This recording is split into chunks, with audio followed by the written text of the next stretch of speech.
নমস্কার বন্ধুরা, এসএস কুকবুকে সবাইকে স্বাগত। আজকে বন্ধুরা তোমাদের সাথে আমি ভীষণ একটা টেস্টি আর হেলদি নাস্তা রেসিপি শেয়ার করব। মাত্র দুটো উপকরণ লাগবে, ঘরে থাকতে যদি এই দুটো উপকরণ খুব সহজে কিন্তু বানিয়ে নিতে পারবে। রুটি সবজি যেদিন ভালো লাগবে না খেতে, সেদিন এইভাবে বানিয়ে নেবে, দেখবে খেতে কিন্তু ভীষণ ভালো লাগে। ছোট বড় সবাই ভীষণ পছন্দ করবে। আর এটা এতটা টেস্টি যে একদিন বানালে দেখবে সপ্তাহে অন্তত 3-4 দিন বানাতে ইচ্ছেই করবে, এতটা সুস্বাদু হয়।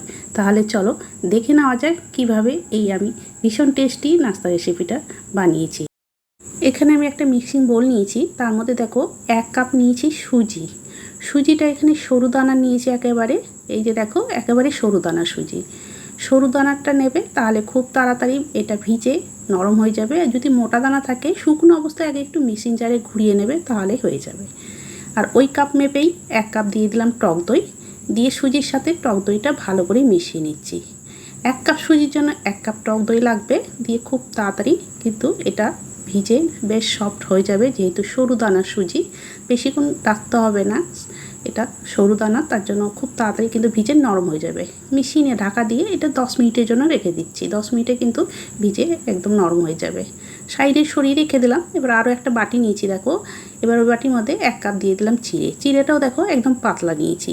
মোটা চিড়ে হলে একটু ভিজতে টাইম লাগবে, আর পাতলা চিড়ে নিলে ধুতে ধুতে কিন্তু নরম হয়ে যায়। জল দিয়ে 2-3 বার পাল্টে জল পাল্টে পরিষ্কার করে একদম ধুয়ে নিলাম চিড়েটা, জলটা পুরোটা ঝরিয়ে ফেলে দিয়েছি। এবার এটাকেও ঢাকা দিয়ে রেখে দিচ্ছি।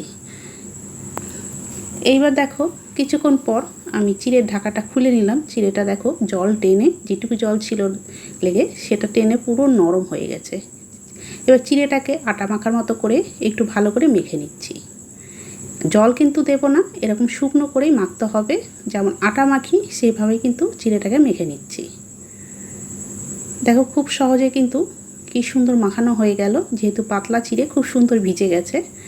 এবার এটাকেও সাইডে সরিয়ে রেখে দিলাম। এবার চিড়েটা হয়ে গেছে। এবার সুজিটা ভিজিয়ে রেখেছিলাম, 10 মিনিট পর আমি সুজিটা নিয়ে আসলাম। আর সুজিটা দেখো বেশ সুন্দর নরম হয়ে গেছে। এবার সুজির মধ্যে দিয়ে দিচ্ছি 1 চামচ চিলি ফ্লেক্স। এটা আমার বাড়িতেই তৈরি করা, সেই চিলি ফ্লেক্স 1 চামচ দিয়ে দিলাম। আর পরিমাণ মতো লবণ দিয়ে দিলাম। এরপরে যেটা চিড়ের ডো তৈরি করলাম সেই ডোটা দিয়ে দিলাম, দিয়ে ভালো করে সুজির সাথে মিশিয়ে নিতে হবে। চামচ দিয়ে মিশিয়ে নিচ্ছি, কিন্তু চামচ দিয়ে ঠিকঠাক মতো মেশানো হচ্ছে না, তার জন্য আমি এবার হাত দিয়েই ভালো করে মিশিয়ে নেব, তাহলে ভালো মতো মিশে যাবে। এবার চিড়ে আর সুজিটা একটু এইভাবে ভালো করে মিশিয়ে নিচ্ছি। খুব সহজ বন্ধুরা এই রেসিপিটা, আর টেস্টি হয় খুবই।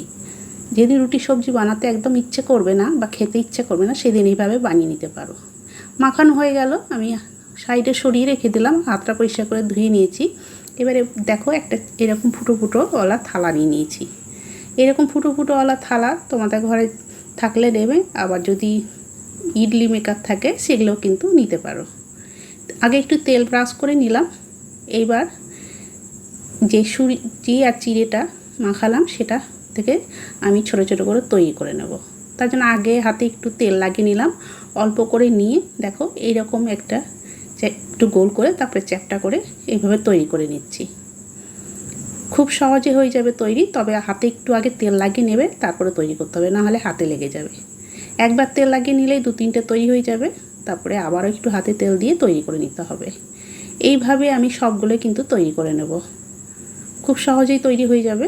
দেখো এইভাবে আমি একে একে সবগুলো তৈরি করে নিচ্ছি।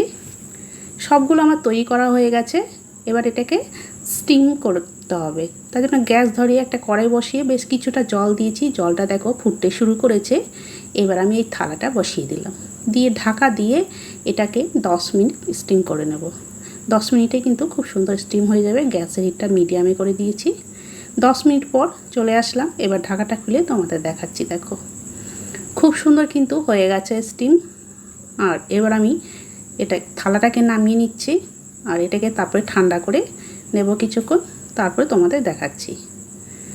এটাকে নামিয়ে রেখে আমি ঠান্ডা করে নিচ্ছি। দেখো ঠান্ডা করে নিয়েছি, একটা আলাদা প্লেটে নিয়ে নিয়েছি। আর দেখো কতটা নরম সফট হয়েছে, একদম তুলতুলে নরম হয় বন্ধুরা, আর ভীষণ টেস্টিও হয় খেতে।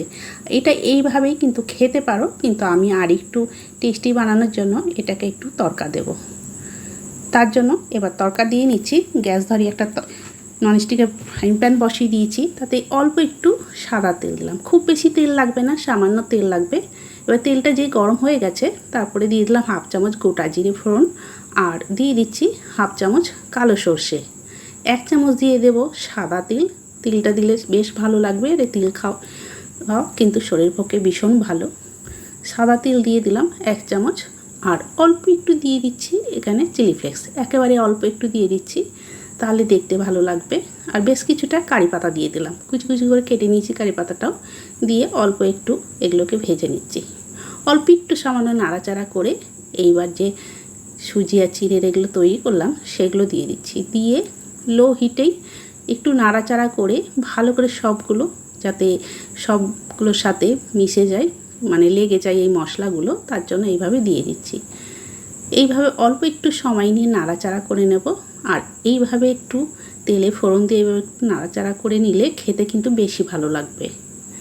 আর এই কারি পাতার একটা সুন্দর গন্ধ, তার জন্য খুবই ভালো লাগে খেতে। যারা কারি পাতা পছন্দ করো তারা কিন্তু এইভাবে বানিয়ে খাবে, দেখবে খুবই ভালো লাগবে খেতে। আর যারা তো অনেকে কিন্তু কারি পাতা গন্ধ নিতে পারে না, ভালো লাগে না, তারা এই কারি পাতার বদলে ধনে পাতাও দিতে পারো। দেখো ভালো করে নাড়াচাড়া করে সব কিছু ভালো করে মানে সবগুলোর সাথে কোট হয়ে গেছে। আর দেখো কতটা সুন্দর হয়েছে। গ্যাসের হিটটা অফ করে দিয়েছি। এইবার দেখো একটা প্লেটে আমি সার্ভ করার জন্য নিয়ে নিয়েছি। কত ঝটপট, কত সহজেই হয়ে গেল, একদম নামমাত্র তেলে, একেবারে দেখতেই পেলে অল্প একটু তেলে ফোড়ন দিয়ে বানিয়েছি। আর এটা তেলে না দিয়েও তোমরা স্টিম অবস্থাতেও খেতে পারো, খুবই ভালো লাগে। আর এটা খেতে কিন্তু ভীষণই সুস্বাদু লাগে। এটা বানিয়ে দেবে, দেখবে সবাই ভীষণ পছন্দ করবে। যেদিনকে সবজি রুটি একদমই ইচ্ছে করবে না সেদিনকে এইভাবে বানিয়ে নিতে পারো। তাহলে বন্ধুরা দেখতে পেলে কত সহজভাবে কত সুন্দর একটা ইউনিক নাস্তা রেসিপি তোমাদের সাথে শেয়ার করলাম। আজকে তোমাদের এই রেসিপিটা কেমন লাগলো কমেন্ট করে কিন্তু অবশ্যই জানাবে। ভালো লেগে থাকলে বন্ধু ফ্যামিলির সাথে বেশি বেশি করে শেয়ার করে দেওয়ার অনুরোধ রইল। আর এইভাবে সসের সাথে খাবে, দেখবে দারুণ লাগবে খেতে। আর যদি কেউ নতুন বন্ধু হয়ে থাকো অবশ্যই চ্যানেলটিকে কিন্তু সাবস্ক্রাইব করে রেখো। তাহলে বন্ধুরা আজকের মতো আমি এখানে শেষ করছি। আবার একটা নতুন রেসিপি নিয়ে চলে আসব। সবাই ভালো থেকো, সুস্থ থেকো। আর অবশ্যই কিন্তু তোমরা বেল আইকনটাও প্রেস করে রেখো এরকম নিত্য নতুন রেসিপি দেখার জন্য। তাহলে সবাইকে অনেক অনেক ধন্যবাদ জানিয়ে এখানেই শেষ করলাম।